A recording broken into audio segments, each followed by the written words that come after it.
नमस्कार दोस्तों, जितने भी student sir C V Raman talent test में भाग लिए हैं उनके लिए ये वीडियो बेहद ही इम्पोर्टेंट होने वाली है। इस वीडियो में मैं उनके एग्ज़ाम से रिलेटेड बहुत सारे प्रैक्टिस क्वेश्चन कराऊंगा जो कि आपको एग्ज़ाम से रिलेटेड बहुत इंपॉर्टेंट है। तो जुड़े रहिए हमारे इस चैनल के साथ, और अगर आप हमारे इस चैनल पर नए हैं तो चैनल को सब्सक्राइब करके घंटी को ऑल पर सेलेक्ट कर लीजिए ताकि कोई भी प्रैक्टिस वीडियो का सेशन आपसे मिस ना हो जाए, और दोस्तों में भी शेयर कर दीजिए। और वीडियो में आगे अगर बढ़ते बढ़ते आप कहीं खो ना जाए तो आप वीडियो को लाइक कर दीजिए। तो देखिए, ये सारे के सारे क्वेश्चन इंपॉर्टेंट होने वाले हैं, इसी के इर्द गिर्द से आपसे सवाल रहेंगे, और कुछ क्वेश्चन तो ऐसे ही आपको एज इट एज आपके एग्जाम में रख दिए जाएंगे। तो सारे क्वेश्चन को छोड़ना नहीं है, सभी को एक एक करके ध्यान से देखना है और सभी को याद कर लेना है। एक बार में ना याद है वीडियो को दोबारा देखिएगा, डबल स्पीड पर देखिएगा ताकि आप लोगों से सारे के सारे क्वेश्चन याद हो जाए। और अगर आपने हमारे पिछली वीडियो को नहीं देखा है जिनमें हम रामानुजन से भी वीडियो बनाए हैं और सीवी रमन टैलेंट टेस्ट के एग्जाम का प्रैक्टिस का महासंग्राम वीडियो है, जाकर आप वहां से देख सकते हैं, या आप डिस्क्रिप्शन बॉक्स में दिए हुए लिंक पर क्लिक करके आप देख सकते हैं। तो चलिए हम वीडियो में आगे बढ़ते हैं। देखिए, इसमें टोटल आप लोगों को बहुत सारे क्वेश्चन है। तो देखिए, सबसे पहला सवाल क्या है? पहला सवाल है कि कोशिका में ऊर्जा उत्पादन किस प्रक्रिया से होता है? कोशिका में ऊर्जा का उत्पादन किस प्रक्रिया से होता है? तो श्वसन की प्रक्रिया द्वारा। ऑप्शन बी हमारा राइट आंसर होने वाला है, श्वसन की प्रक्रिया द्वारा। इस श्वसन की प्रक्रिया में मनुष्य ऑक्सीजन को अपने अंदर लेते हैं और वो ऑक्सीजन जाकर कोशिका के अंदर माइटोकॉन्ड्रिया एक होता है, वहां पर जाकर ऊर्जा का उत्पादन करता है। और वहीं बात करें पौधों की, तो पौधों प्रकाश संश्लेषण द्वारा अपने ऊर्जा का निर्माण करते हैं, जिसमें पत्तियों द्वारा एक रंध्र छिद्र होता है, उसको द्वारा कार्बन डाइऑक्साइड गैस को शोषित करके और प्रकाश संश्लेषण की प्रक्रिया करके भोजन बना करके और अभिक्रिया के उपरांत ऑक्सीजन गैस को वायुमंडल में रिलीज कर देते हैं। देखिए, इसका राइट आंसर हो जाएगा ऑप्शन बी, श्वसन। अगला सवाल देखिए क्या है। अगला सवाल है कि कौन सा धातु सबसे अधिक प्रतिक्रियाशील होता है? कौन सा धातु, यानी वह कौन सा धातु है जिसको अगर हम खुली वायु में छोड़ देते हैं तो सबसे अधिक प्रक्रिया करेगा? तो वो होता है पोटेशियम। पोटेशियम का प्रतीक क्या होता है? तो पोटेशियम का प्रतीक होता है के। पोटेशियम को हम लोग के से प्रतीक यानी सूचित करते हैं। वहीं बात करें सोना की, तो इस ऑप्शन के अनुसार, ऑप्शन में अगर इंक्रीज के अनुसार सजाए तो सबसे कम अभिक्रियाशील होगा सोना, उसके बाद होगा एल्यूमिनियम, उसके बाद होगा लोहा, उसके बाद पोटेशियम, यानी सबसे अधिक पोटेशियम और सबसे कम सोना। चलिए आगे बढ़ते हैं। अगला सवाल देखिए हमारा क्या है। अगला सवाल है कि कौन सी धारा विद्युत चुंबकीय प्रेरण में सहायक होती है? सबसे पहले बात करेंगे कि विद्युत चुंबकीय प्रेरण होता क्या है।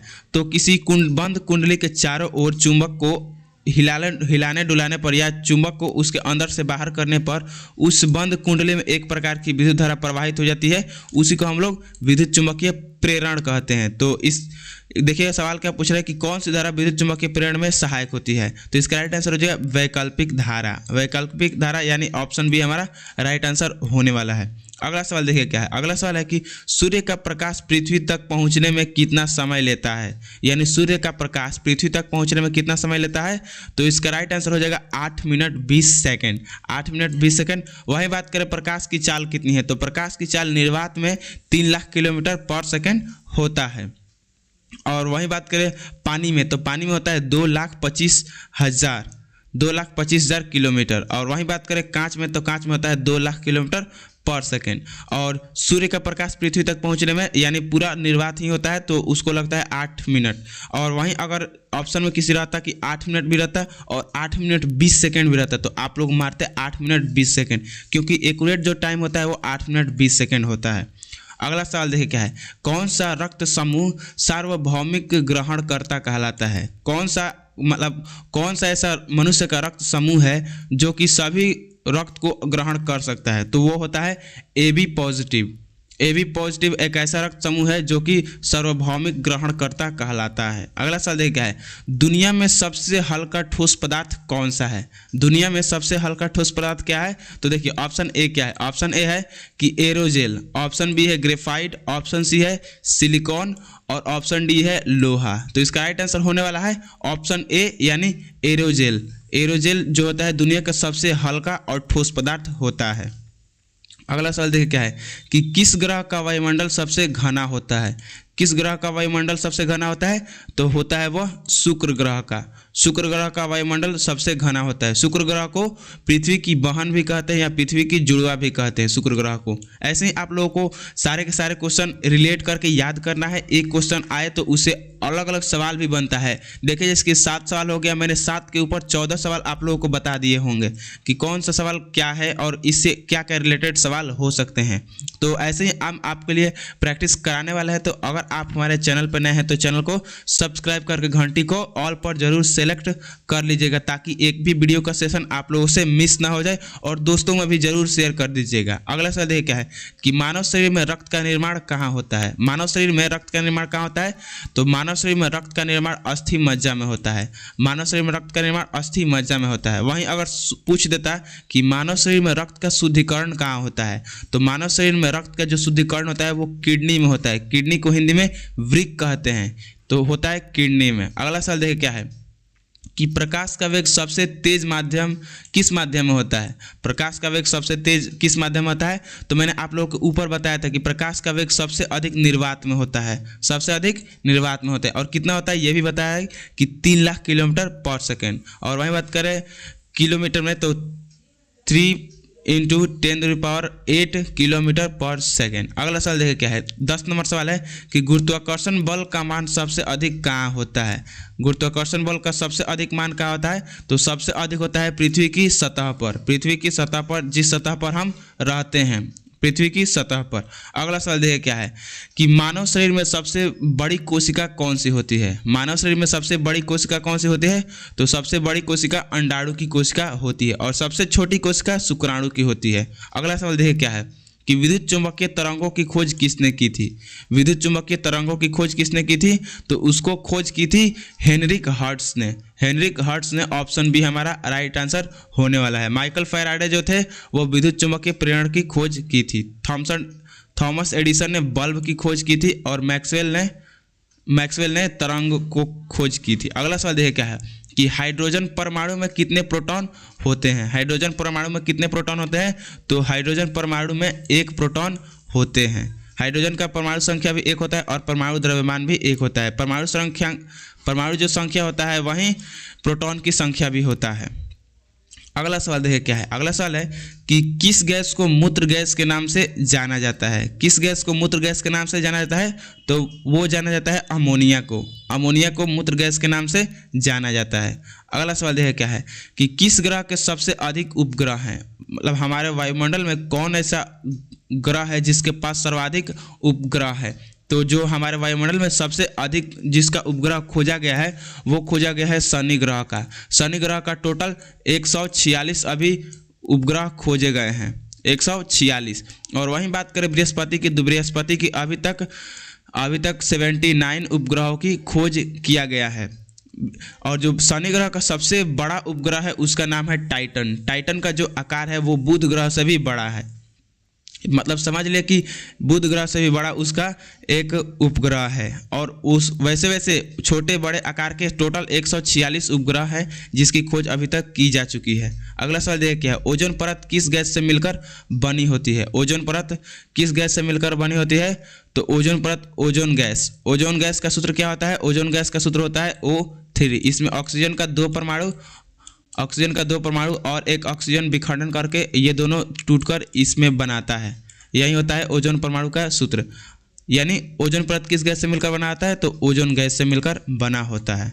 अगला सवाल क्या है कि पानी का अधिकतम घनत्व किस तापमान पर होता है। पानी का घनत्व अधिकतम किस तापमान पर होता है?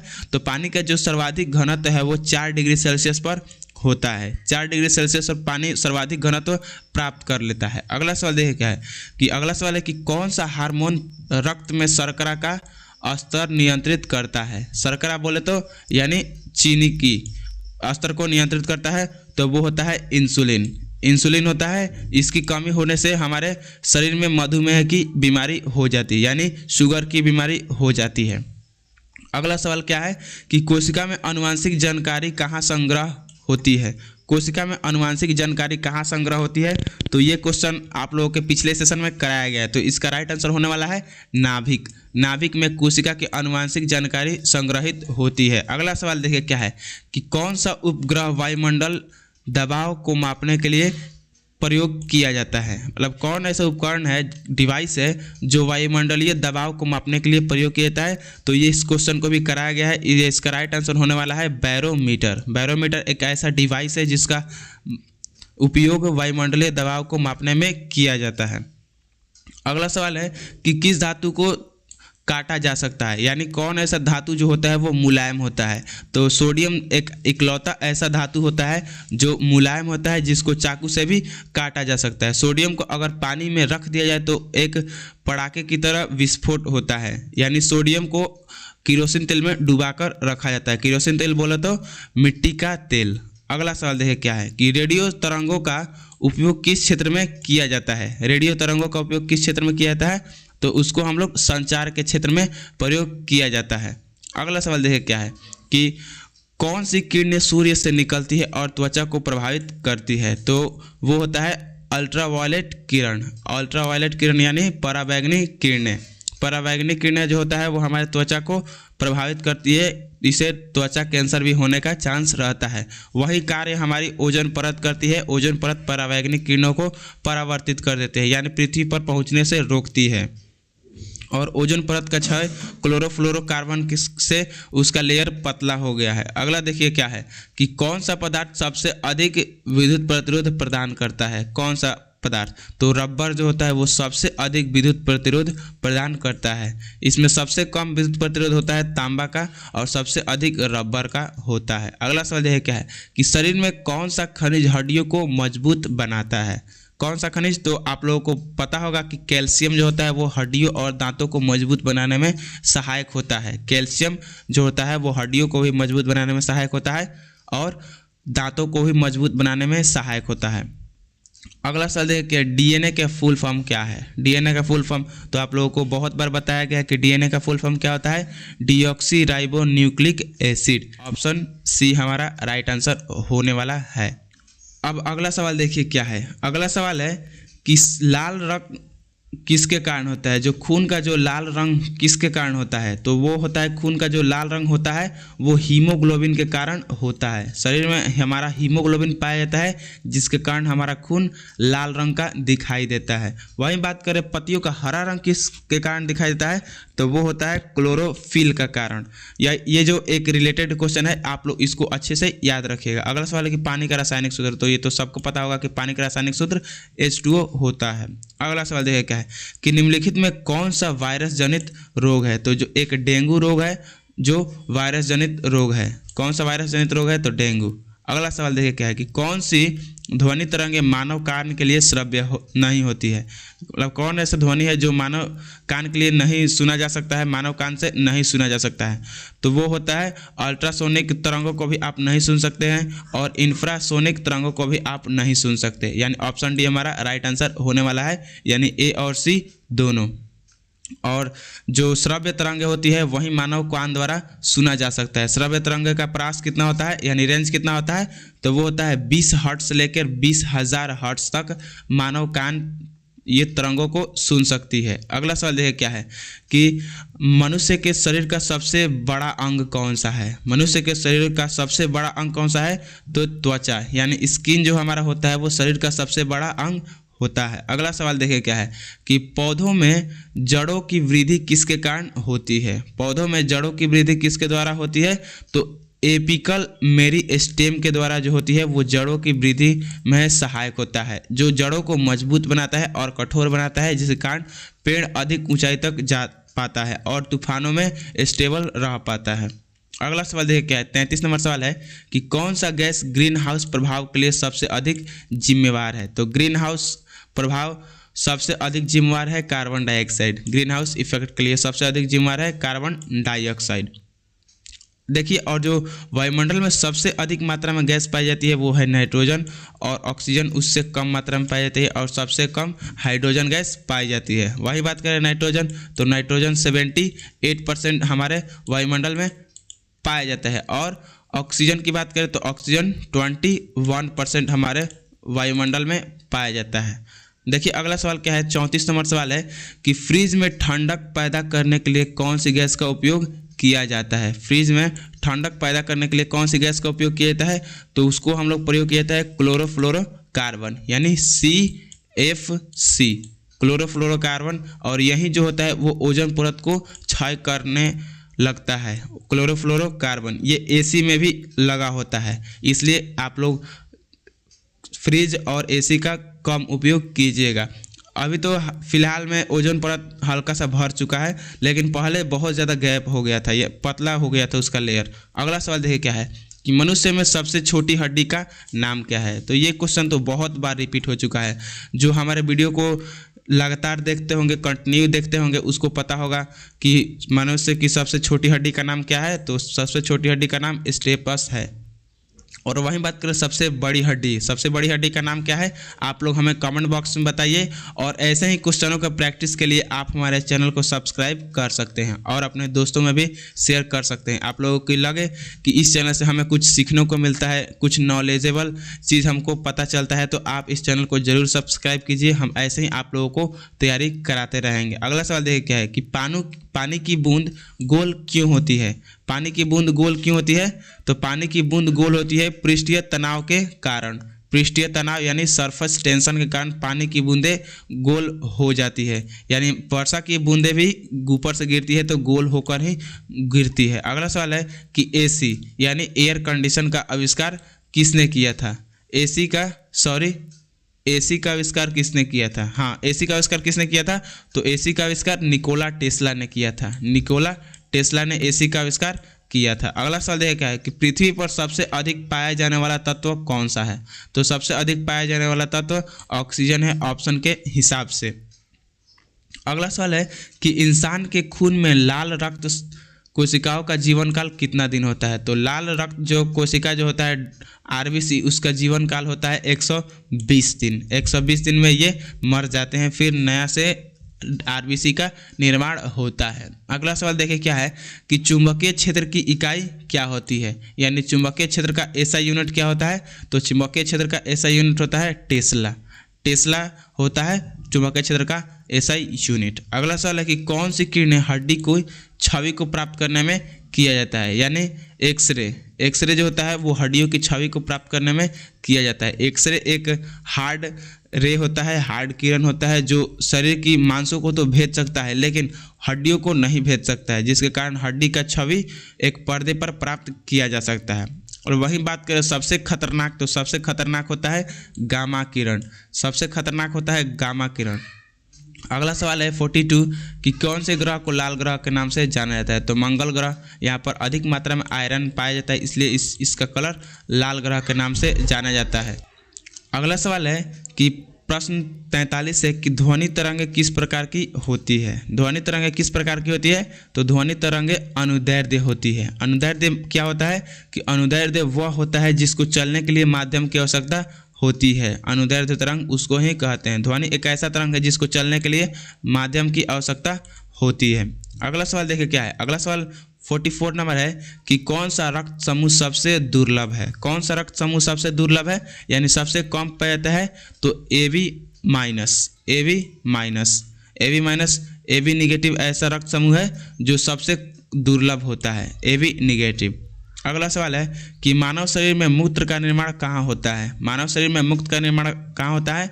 यानी वृक्क को ही किडनी कहा जाता है और यहीं पर रक्त का शुद्धिकरण होता है। रक्त में से ही मूत्र का जो अलग किया जाता है, रक्त में से ही। अगला सवाल है कि पृथ्वी पर मौसम का मुख्य कारण क्या है? मौसम बदलने का मुख्य कारण क्या है? तो वो होता है पृथ्वी का झुकाव। पृथ्वी का झुकाव जो होता है मौसम बदलने में मुख्य भूमिका निभाता है। वहीं बात करें पृथ्वी कितने डिग्री पर झुकी हुई है? तो पृथ्वी हमारे 23.5 डिग्री पर झुकी हुई है। 23.5 डिग्री पर झुकी हुई है, 23.5 डिग्री पर। और सबसे अगला देखिए सवाल क्या है कि पौधों में भोजन किस रूप में संग्रहित होता है? पौधों में भोजन किस रूप में संग्रहित होता है? तो स्टार्च के रूप में। स्टार्च के रूप में भोजन का संग्रहण पौधों में होता है। अगला सवाल है कि कौन सा तत्व पानी में जल सकता है? कौन सा तत्व पानी में जल सकता है? तो सोडियम भी और पोटेशियम भी। ये अधिक अभिक्रियाशील पदार्थ होता है जो कि पानी में जल सकता है और एक विस्फोट हो सकता है। अगला है सवाल कि मनुष्य के शरीर में कौन सा अंग सबसे अधिक ऊर्जा की खपत करता है।